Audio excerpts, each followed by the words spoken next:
Friends, आज हम लोग एक ऐसे टॉपिक के विषय में बात करने वाले हैं जो कि आज के समय के हिसाब से बहुत ही रेलेवेंट है और बहुत सारे लोगों की ये प्रॉब्लम्स आ रही है कि उसको हमें कैसे करना है।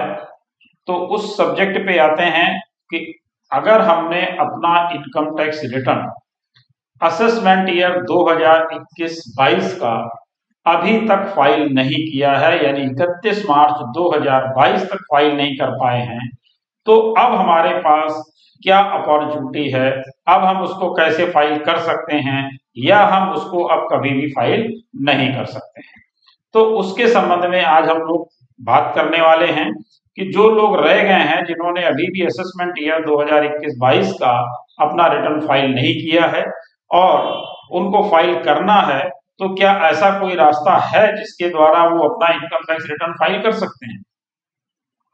तो जी हाँ, बिल्कुल है। और उसी के संबंध में आज हम आपसे डिस्कस करने वाले हैं कि जो income tax return assessment year 2021-22 का फाइल नहीं कर पाए हैं, वो 31 मार्च 2022 के बाद भी फाइल कर सकते हैं, लेकिन उनके लिए कुछ कंडीशंस हैं। तो आज हम लोग वो डिस्कस करेंगे कि वो कौन सी कंडीशंस हैं और हम उसको कैसे फाइल कर सकते हैं। तो आइए देखते हैं, वीडियो को अंत तक देखिएगा, क्योंकि इसमें बहुत सारी चीजें हैं जो आपको पता लगेंगी कि हम कैसे इसको फाइल कर पाएंगे। तो आइए देखते हैं। सबसे पहले हेडलाइन आप देख पा रहे होंगे, condonation of delay in filing refund claim and claim of carry forward of losses under section 119 subsection 2 clause B of the income tax act. तो अभी जो हम लोग बात कर रहे हैं वो हम लोग बात कर रहे हैं असेसमेंट ईयर 2019-20 के संबंध में, यानी 19 और 20 और 2020 और 21। अब 19, 20, 20, 21, अब आज की बात जो है हमारी वो है 2021 और 22 की। तो हमारी जो चर्चा है वो सबसे पहले है 2021-22 की, असेसमेंट ईयर 2021-22 का रिटर्न जो अभी हम लोग फाइल नहीं कर पाए हैं, क्या अभी उनको हम फाइल कर सकते हैं? तो देखिए इसके बारे में इनका क्या कहना है। In suppression of all earlier instructions, circulars, guidelines issued by the central board directors the board from time to time to deal with the applications for condonation of delay। किसकी बात कर रहे हैं ये? Condonation of delay return filings. ठीक है, तो यहां पर हमें क्या करना है, condonation of delay in filing returns की एप्लीकेशन देनी होगी। किसको देनी है, कब देनी है, कैसे देनी है और कौन लोग इसका लाभ ले सकते हैं और कौन लोग इसका लाभ नहीं ले सकते हैं, अभी हम लोग उसी पर आने वाले हैं। तो यहाँ पर ये है कि हम असेसमेंट ईयर 2021-22 का रिटर्न फाइल कर सकते हैं और उसके लिए हमें करना होगा condonation of delay in filing returns, यानी कंडोनेशन एप्लीकेशन देनी होगी। The present circular is being issued containing comprehensive guidelines on the conditions for condonation and the procedure to be followed by the deciding such matters। तो यहाँ पर इसका जो procedure है वो बताया जा रहा है इस सर्कुलर के अंतर्गत कि कैसे आपको करना है। तो मेरा ख्याल है आपको क्लियर हो गया कि 2021-22 का हम लोग फाइल कर सकते हैं।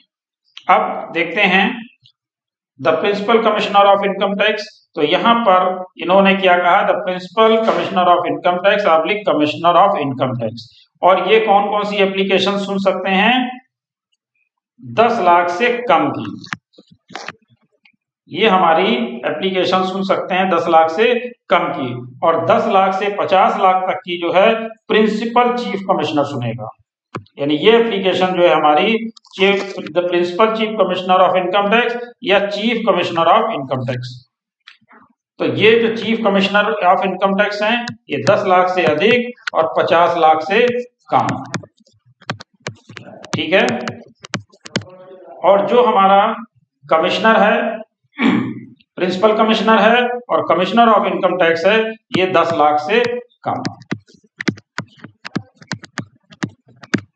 तो 10 लाख से कम और 10 लाख से अधिक की बात हम लोगों ने कर ली कि किसके पास हम लोगों की एप्लीकेशन जानी है।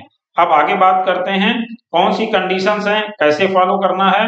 No condonation application for claim of refund of loss shall be entertained beyond 6 years from the end of the assessment year. यानी कब तक के हम ITR फाइल कर सकते हैं, 6 ईयर, बैक 6 ईयर के 6 साल से अधिक के जो बैक हैं वो नहीं कर सकते हैं, लेकिन पिछले 6 वर्षों के हम लोग इनकम टैक्स रिटर्न फाइल कर सकते हैं, और उसके लिए हमें इस सर्कुलर का पालन करना होगा। For which such application claim is made this limit of 6 years shall be applicable to all authorities. तो ये 6 ईयर की जो है, ये 6 years के बारे में यहाँ पर बताया गया है। अब आगे हम इसकी बात करते हैं किस किस चीज के लिए हम कर सकते हैं। और इसके अलावा अगर हमारा कोई केस कोर्ट में चल रहा है, यानी कोर्ट में हमारा कोई केस पेंडिंग है, तो उस कंडीशन में क्या होगा। तो अगर हमारा कोई केस कोर्ट ऑर्डर है, पेंडिंग है और रिफंड क्लेम से संबंधित है, तो उसमें हमें जब इसका कैलकुलेशन करना है बैक 6 years का, तो उसमें हम क्या करेंगे, calculating the set period of 6 years provided such condonation application is filed within 6 months from the date of from the end of the month in which the court order। तो जब ये 6 साल का हम काउंटिंग करेंगे, तो उसमें क्या होगा कि हमें वो पीरियड हटा देना है जो कोर्ट ऑर्डर के दौरान हमारा प्रोसीजर में था, और इसके बाद कोर्ट का जैसे ही ऑर्डर आता है उसके 6 महीने के अंदर हमें इसको करना है, इस एप्लीकेशन को मूव करना है। तो ये बात हो गई कि हमें 6 महीने के अंदर एप्लीकेशन दे देनी है। अब दूसरी बात देखते हैं, the powers of acceptance of rejection of the application with the monetary limits delegates to the principal CCIT in case of such claims will be subject to the following condition। तो ये conditions बता रहे हैं कौन कौन सी हमें follow करनी है, क्योंकि ये जो स्कीम है वो सभी के लिए नहीं है। सर्कुलर में साफ साफ बताया गया है कि सभी के लिए नहीं है, जिनके साथ कुछ कंडीशंस थी, कुछ सर्कमस्टांसेस थी, उसके लिए। तो at the time of considering the case under section 119 sub section 2 clause B के अंतर्गत ये कंसीडर किया जाएगा। It shall be ensured that the income loss declared and और refund claim is correct and genuine. अब यहाँ पर ये देखा जाएगा कि जो आप इनकम लॉस या रिफंड क्लेम कर रहे हैं वो करेक्ट और जेन्युइन होना चाहिए। अगर करेक्ट और जेन्युइन नहीं है तो आपको कोई भी लाभ यहाँ पर नहीं मिल पाएगा। तो आपको ये तभी फाइल करना है जब आपका करेक्ट और जेन्युइन केस हो। इसके बाद जेन्युइन हार्डशिप ऑन मेरिट्स, यानी मेरिट्स पर अगर हार्डशिप भी आपकी जेन्युइन है, यानी जो आपने प्रॉब्लम बताई, जो आपने सिचुएशन बताई, जो आपने सर्कमस्टांसेस बताए, वो अगर जेन्युइन है, मेरिट्स पर हैं, तो ही आपकी एप्लीकेशन एक्सेप्ट की जाएगी। इसके बाद बात आती है कि इस एप्लीकेशन को अधिकारी क्या कर सकता है, यानी प्रिंसिपल कमिश्नर या कमिश्नर या चीफ कमिश्नर क्या करेगा, ज्यूरिडिक्शनल असेसिंग ऑफिसर को भी भेज सकता है। किस लिए? इसलिए भेजेगा कि इंक्वायरी और स्क्रूटनाइज, यानी जो चीजें आपने बताई हैं उनकी इंक्वायरी करने के लिए या उनकी स्क्रूटनी करने के लिए। तो ये भी आपको क्लियर होना चाहिए कि जो चीजें आप बता रहे हैं वो करेक्टनेस ऑफ द क्लेम, यानी उसको चेक करना है कि जो आप क्लेम कर रहे हैं वो करेक्ट है या नहीं है। तो करेक्टनेस ऑफ क्लेम भी चेक की जाएगी, इंक्वायरीज और स्क्रूटनी भी की जाएगी। अब belated application for supplementary claim of refund claim of additional amount of refund, तो इससे संबंधित ये कंडीशंस बताई गई हैं कि ये आपको फुलफिल करनी है, और जब आप ये फुलफिल करेंगे तो उसी पर विचार किया जाएगा। इसके अलावा एक चीज और बताई इन्होंने, case of returns claiming refund and supplementary claim of refund would be subject to the following further conditions. तो फर्दर कंडीशन भी कुछ बताई गई, वो भी देख लेते हैं वो क्या है।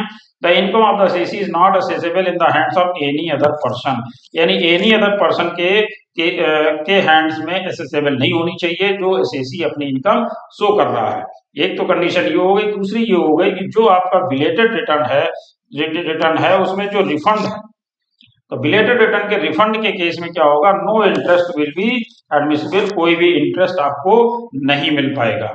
तीसरी कंडीशन इन्होंने बताई, the refund has arisen as a result of excess tax. कौन कौन सी रिफंड किस कंडीशन में होगा, एक्सेस टैक्स डिडक्टेड और कलेक्टेड एट सोर्स, यानी एक्सेस आपने टैक्स दिया होगा या आपका टीडीएस कटा होगा या आपका टीसीएस कटा होगा और वो एक्सेस होगा, तभी वो आपको रिफंड मिल पाएगा। दूसरी चीज क्या है, एक्सेस एडवांस टैक्स पेमेंट, आपने एडवांस टैक्स पेमेंट किया और वो एक्सेस हो गया, तो एक्सेस एडवांस टैक्स पेमेंट अगर आपने किया है उस कंडीशन में भी आपको इंटरटेन किया जाएगा।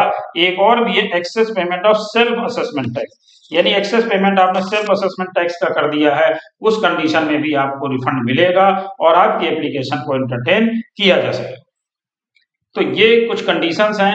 इसके अलावा एक बात और करने वाले हैं हम लोग, this circular will cover all such applications, यानी जितनी भी एप्लीकेशन इस सर्कुलर के इशू होने के समय पेंडिंग थी, क्या थी, इस सर्कुलर के इशू होने के समय जितनी भी एप्लीकेशन पेंडिंग थी उन सब पर ये एप्लीकेबल होगा।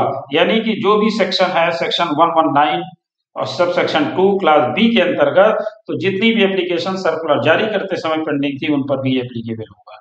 तो मेरा ख्याल है अब आपको क्लियर हो गया होगा कि हम अपना ड्यू डेट के बाद भी अपना रिटर्न फाइल कर सकते हैं, इनकम टैक्स रिटर्न फाइल कर सकते हैं, लेकिन उसके लिए क्या क्या होना चाहिए, जेन्युइन कंडीशंस होनी चाहिए।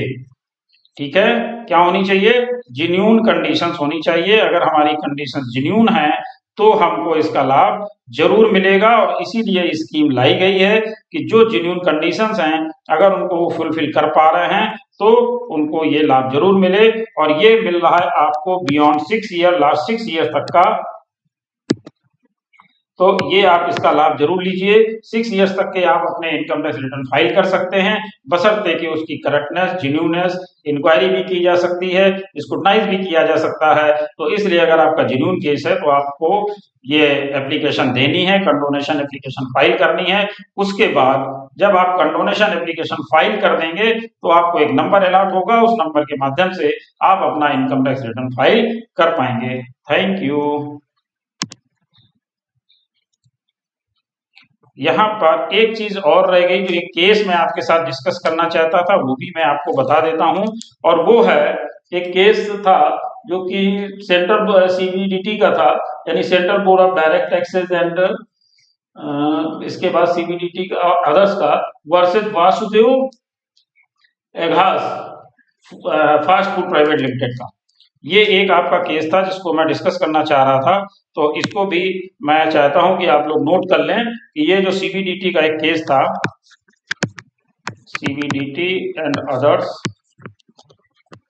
वर्सेस वासुदेव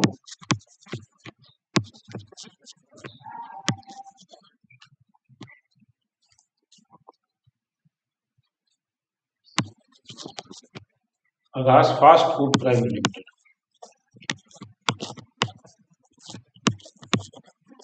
तो ये एक बहुत ही रेलेवेंट केस है जिसको भी आप कोट कर सकते हैं समय आने पर।